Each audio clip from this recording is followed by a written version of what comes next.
Have you ever wondered what it feels like to breathe in some of the dirtiest air on the planet?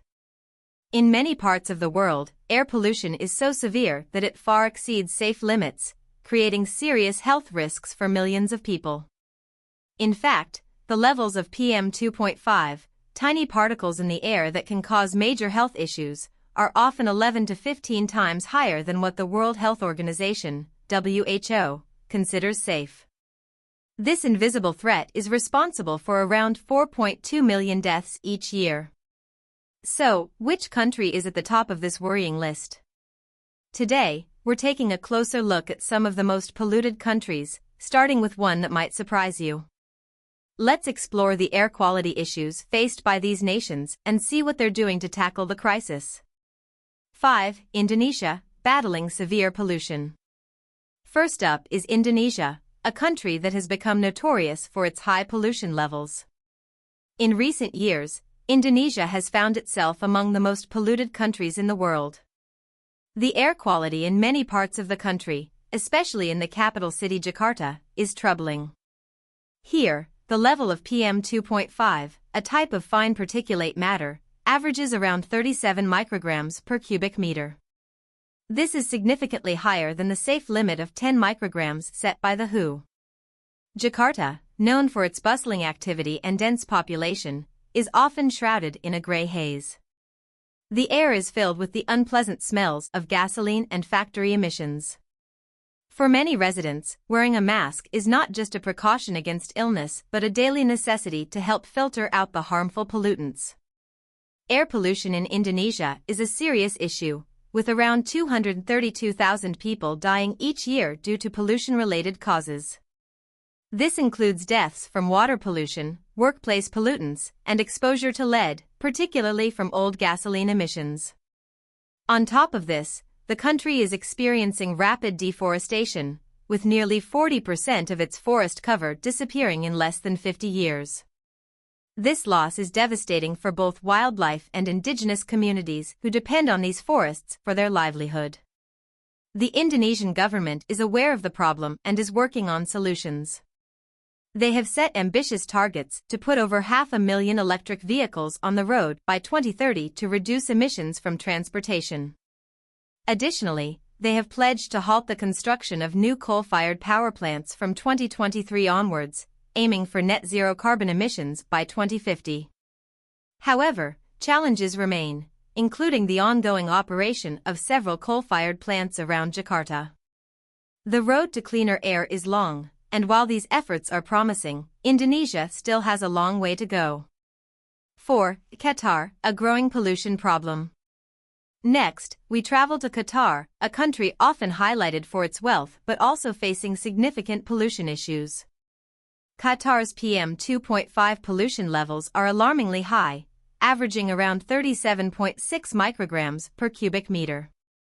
The rapid development and construction projects in Qatar, coupled with a busy aviation sector, contribute to its pollution problems. The 2022 FIFA World Cup spotlighted Qatar's environmental challenges. The heavy air traffic during the tournament, with Qatar Airways alone operating about 60 flights a day between Doha and Dubai, led to a substantial rise in emissions.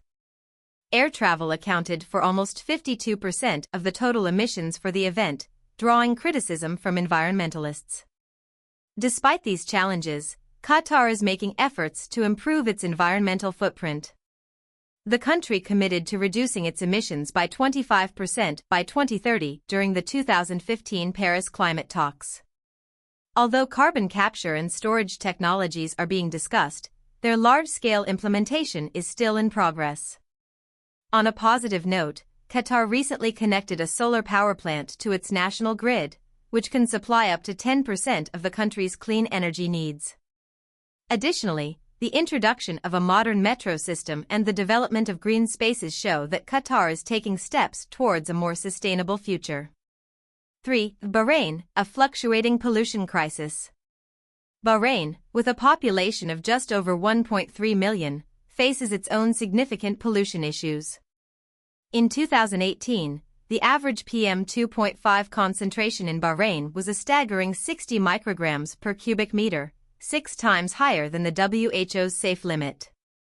Efforts to address the pollution problem brought the levels down to just under 40 micrograms per cubic meter by 2020. However, this progress was temporary, as levels spiked again in 2022 before dropping to around 39 micrograms per cubic meter in 2023.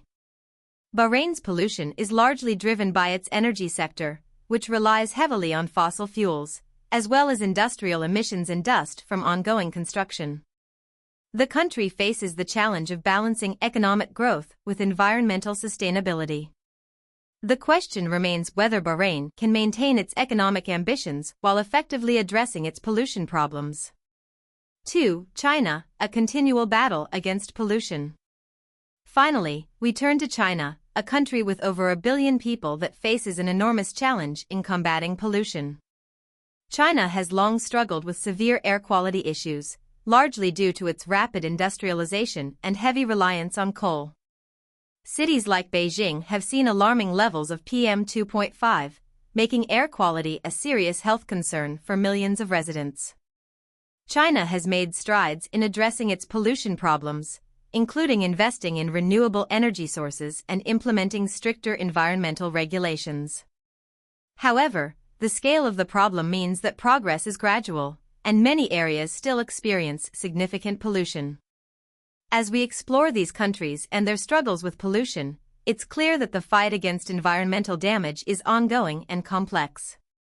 The steps these nations are taking to address their pollution problems show promise.